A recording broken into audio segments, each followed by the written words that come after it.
Hi, fifth graders. About to read more out of the crossover. We're going to be starting the third quarter. And just a reminder, when we left off last time, it ended with a pretty big moment where during a basketball game, Josh purposefully throws the ball really hard in JB's face. Okay, so after.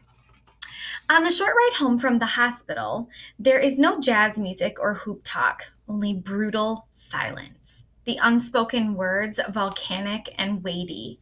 Dad and Mom, solemn and wounded. JB, bandaged and hurt, leans against his backseat window, and with less than 2 feet between us, I feel miles away from all of them. Suspension. Sit down, Mom says. Feels like we're in her office.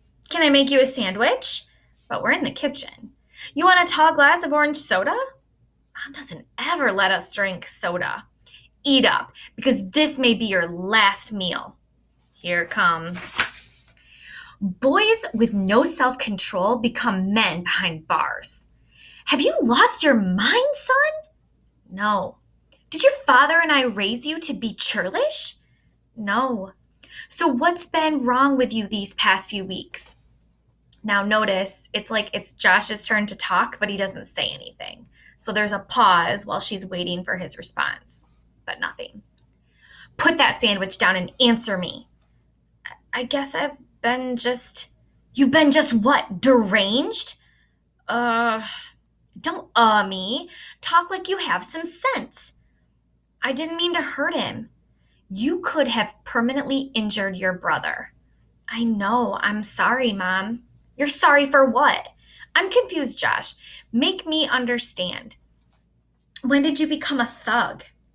I don't know. I was just a little Are you going to get angry every time JB has a girlfriend? It wasn't just that. Then what was it? I'm waiting. I don't know. Okay, well, since you don't know, here's what I know. I just got a little upset. Not good enough. Your behavior was unacceptable. I said I'm sorry. Indeed you did, but you will need to tell your brother, not me. I will. There are always consequences, Josh. Here it comes. Dishes for a week, no phone, or worse, no Sundays at the rec. Josh, you and JB are growing up. I know. You're twins, not the same person. But that doesn't mean he has to stop loving me. Your brother will always love you, Josh. I guess. Boys with no discipline end up in prison. Yeah, I heard you the first time. Don't you get smart with me and end up in more trouble. Why are you always trying to scare me? We're done. Your dad is waiting for you. Okay, but what are the consequences? You're suspended. From school? From the team. Ooh, we know how much basketball means to Josh, right? So to be suspended from the team is like the ultimate punishment.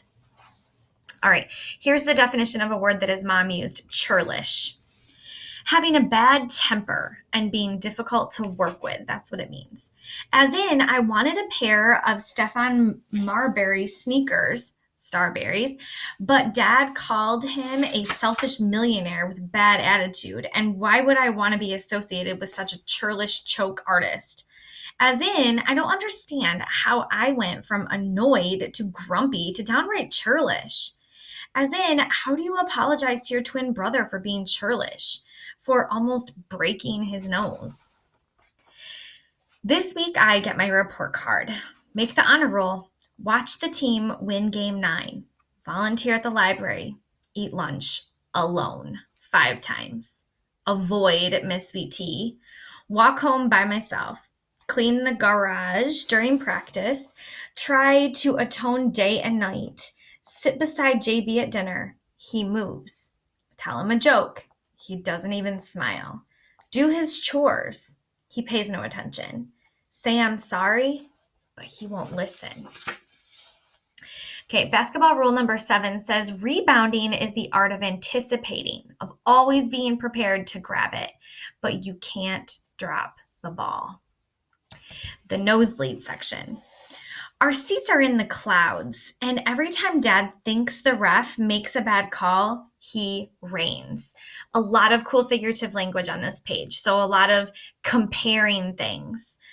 They're obviously not literally in the clouds. It's an exaggeration, a hyperbole of how high in the bleachers they are, comparing his dad's temper or his outbursts to raining and thundering. All Mom does is pop up like an umbrella. Then Dad sits back down. JB's got 19 points, 6 rebounds, and 3 assists. He's on fire, blazing from baseline to baseline. Dad screams, "Somebody needs to call the fire department because JB is burning up this place." The other team calls a timeout. "Dad, JB still won't speak to me," I say. "Right now, JB can't see you, son," Dad says. "You just have to let the smoke clear and then he'll be okay. For now, why don't you write him a letter?" Good idea, I think. But what should I say? I ask him. By then, Dad is on his feet with the rest of the gym as JB steals the ball and takes off like a wildfire. Fast break. He's a backcourt baller on the break, a running, gunning, shooting star, flying fast. JB's fixin' for the glass, bounce, bounce ball beside him. Now he's getting flyer and flyer, climbing sky. He nods his head and pumps a fake, explodes the lane. Chris ball, cross ball, Chris and takes the break, kaboom! Above the rim, a thunderous almost dunk. The elbow just sent JB Kerplunk to the floor. Foul. So he's making his way, trying to dunk the ball, and a player on the other team kind of throws an elbow, and sounds like a pretty rough foul. Okay, here's Dad's reaction. Storm. Like a strong wind, Dad rises from the clouds, strikes down the stairs, swift and sharp and mad as lightning. Flagrant foul, ref! He yells to everyone in the gym. Now he's hail and blizzard, his face cold and hard as ice, his hands pulsing through the air, his mouth loud as thunder. He tackled JB. This ain't football. Dad roars in the face of the ref, while JB and his attacker do the eye dance. I like how the picture kind of helps us to see that right there, staring each other down. I want to join in, offer my squall, but Mom shoots me a look that says, "Stay out of the rain, son." So I just watch as she and Coach chase Dad's tornado. I watch as she wraps her arms around Dad's waist.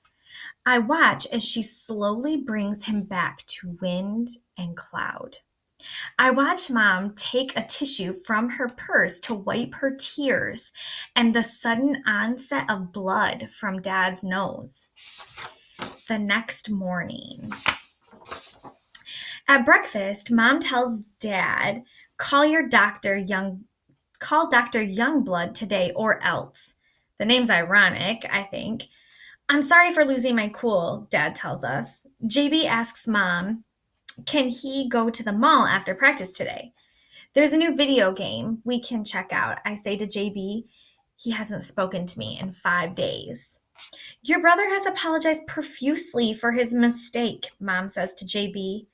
Tell him that I saw the look in his eyes and that wasn't a mistake, JB replies. Seems like a good spot to stop.